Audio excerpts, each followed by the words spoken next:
नमस्कार, मैं जितेंद्र चतुर्वेदी। राहुल गांधी और सोनिया गांधी कोर्ट को गुमराह कर रहे हैं, यह दावा किसी और का नहीं बल्कि प्रवर्तन निर्देशालय का है। मामला नेशनल हेराल्ड का है, जिसकी 4 जुलाई से लगातार सुनवाई चल रही है और अगली सुनवाई 12 जुलाई को होनी है।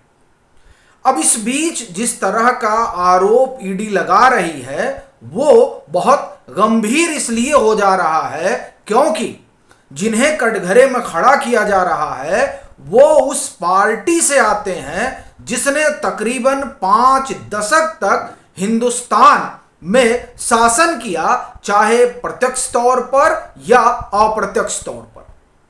अब उनके जो लोग हैं उन पर इस तरह का आरोप लगे तो जाहिर सी बात है कि मामला बड़ा संजीदा हो जाता है और यह सवाल उठता है कि क्या कोर्ट में नेता प्रतिपक्ष राहुल गांधी और एक समय, या मैं यूं कहूं कि कांग्रेस की सबसे लंबे समय तक अध्यक्ष रहने वाली सोनिया गांधी कोर्ट में झूठ बोल रही हैं।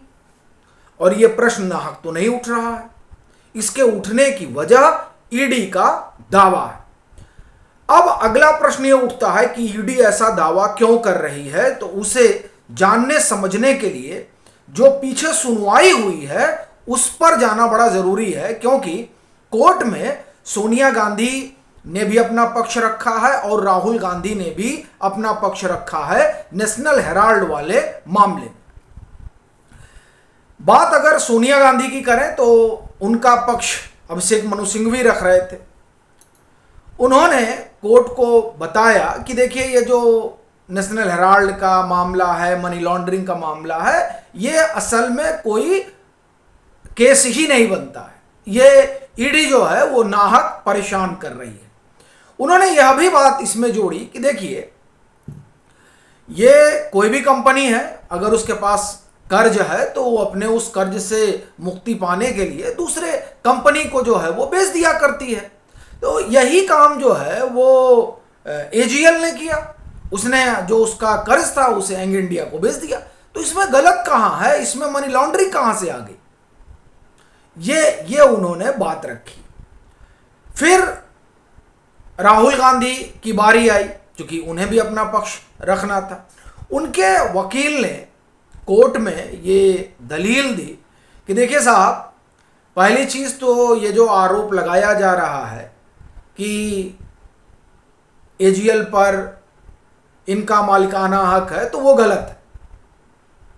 यानी राहुल गांधी के पास इसका कोई मालिकाना हक नहीं है, ये उन्होंने सीधा सीधा कोर्ट में कहा कि। और दूसरा उन्होंने कहा कि देखिए, ईडी को जो मेमोरेंडम ऑफ एसोसिएशन है नेशनल हेराल्ड का, या आप कहें कि एजीएल का, उसे पढ़ना चाहिए। उसमें कहा गया है कि ये जो अखबार है ये कांग्रेस की नीतियों पर काम करेगा। ठीक है, ये तमाम चीजें उन्होंने वहां पर रखी और उन्होंने कहा कि देखिए, ये जो कांग्रेस है उसने एजीएल को कोई बेचने वाला मसला नहीं है। कांग्रेस ने जो हस्तक्षेप किया है वो असल में एजीएल को बचाने के लिए किया है। अब देखिए, ये बातें राहुल गांधी और सोनिया गांधी की तरफ से रखी गई। फिर 8 जुलाई को ईडी ने, आप एक तरह से कहें कि अपनी बात रखी। अब ये फिर जो सुनवाई है वो 12 जुलाई को होगी, तब ईडी जो है पूरा डिटेल में बताएगी। लेकिन फिलहाल इन लोगों ने जो वहां पर अपनी बात रखी उससे ईडी ने सिरे से खारिज करते हुए कहा कि ये जो कहा जा रहा है कि इनके पास मालिकाना हक नहीं है, ये सरासर झूठ है। और इसी पर ईडी ने कहा कि राहुल गांधी और सोनिया गांधी जो है ये कोर्ट को सच नहीं बता रहे हैं, यानी उन्हें जो है वो गुमराह कर रहे हैं। और उसके एवज में ईडी ये तर्क दे रही है कि देखिए, ये जो यंग इंडिया है इसमें 76% हिस्सेदारी किसकी है? वो राहुल गांधी और सोनिया गांधी की है। जब इनकी 76% हिस्सेदारी है और एजीएल का जो कर्ज है वो इन्होंने खरीद रखा है, यानी यंग इंडिया ने खरीद रखा है, तब ऐसी परिस्थिति में मालिकाना हक किसका हुआ? ये सीधा सीधा जो है वो ईडी का अपना कहना है कि साहब जब शेयर होल्डिंग 76% इनके पास है, एजीएल का कर्ज यंग इंडिया के पास है, यंग इंडिया का मालिकाना हक राहुल गांधी सोनिया गांधी के पास है, तब ये कैसे कह रहे हैं कि ये हमारे नियंत्रण में नहीं है?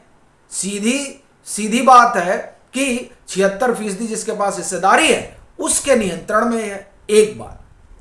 दूसरी बात जो है ईडी ने कही कि देखिए ये जो पूरा लेन देन दिखाया गया है ना, ये लेन देन महज दिखावा है। लेन देन यानी एजीएल और यंग इंडिया के बीच का जो लेन देन है उसे ये लोग शैम ट्रांजैक्शन कर रहे हैं, और कर रहे हैं कि ये सिर्फ और सिर्फ इसलिए हुआ है ताकि संपत्ति का हस्तांतरण हो जाए, बाकी और कोई इसमें मामला नहीं है।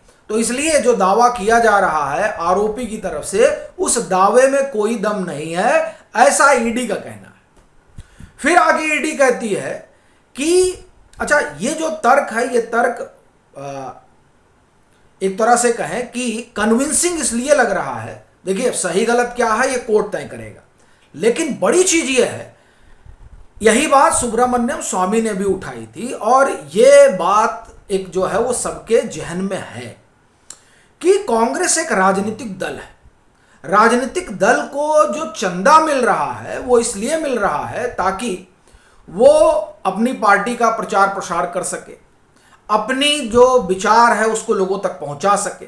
ठीक है, अब आप इस चंदे का प्रयोग जो है इन कामों की बजाय किसी कंपनी को ऋण देने में लगा देते हैं। 90 करोड़ रुपए आपने ऋण दे दिया।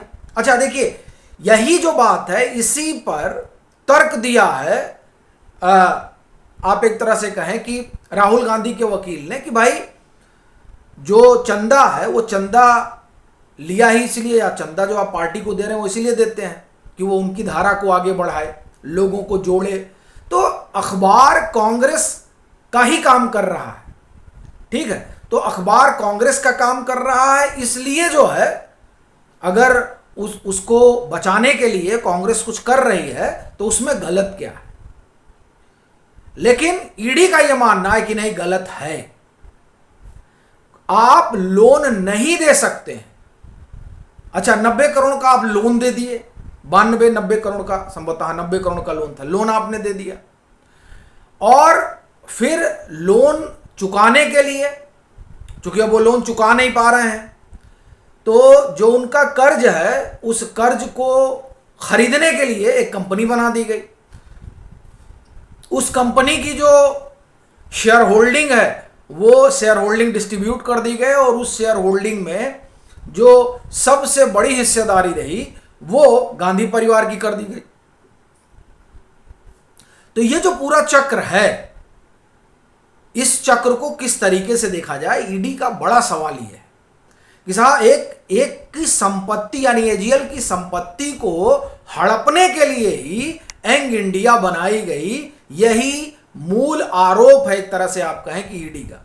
और ये जो आरोप है, इस आरोप को जो आरोपी हैं वो खारिज कर रहे हैं, करें कोई मतलब ही नहीं है इसका। तो अब जो 12 जुलाई को सुनवाई होगी, उस सुनवाई में कई सारी चीजें डिटेल में निकल कर सामने आएंगी, जब ईडी जवाब देगी जो कुछ राहुल गांधी और सोनिया गांधी की तरफ से कोर्ट में रखा गया है। इसमें अभी मुझे लगता है कि सुब्रमण्यम स्वामी भी रहेंगे, क्योंकि उनका भी तो पक्ष सुना जाना चाहिए। तो संभवतः मुझे लगता है कि वो अभी आएंगे। अब उनका कब डेट आएगा वो देखने वाली बात रहेगी। हालांकि इस बाबत अभी कोई सूचना तो नहीं है अपने पास कि वो भी रहेंगे, लेकिन कंप्लेनेंट तो वही है। तो जाहिर सी बात है कि पूरा ये नेशनल हेराल्ड वाला मामला खोजना निकालना ये सब उन्हीं का किया धरा है। तो मुझे लगता है कि उनका भी अपना पक्ष होगा, तो वो तो बाद में आएगा ही। लेकिन अभी जो ईडी कह रही है वो दरअसल बहुत गंभीर आरोप लगा रही है, क्योंकि ये जो आरोप है ये जिन पर लगाया जा रहा है वो देखिए कि वो साधारण व्यक्ति नहीं है। आप सभी जुड़े, उसके लिए आपका आभार। आपसे आग्रह रहेगा कि इसे ज़्यादा से ज़्यादा साझा करिएगा।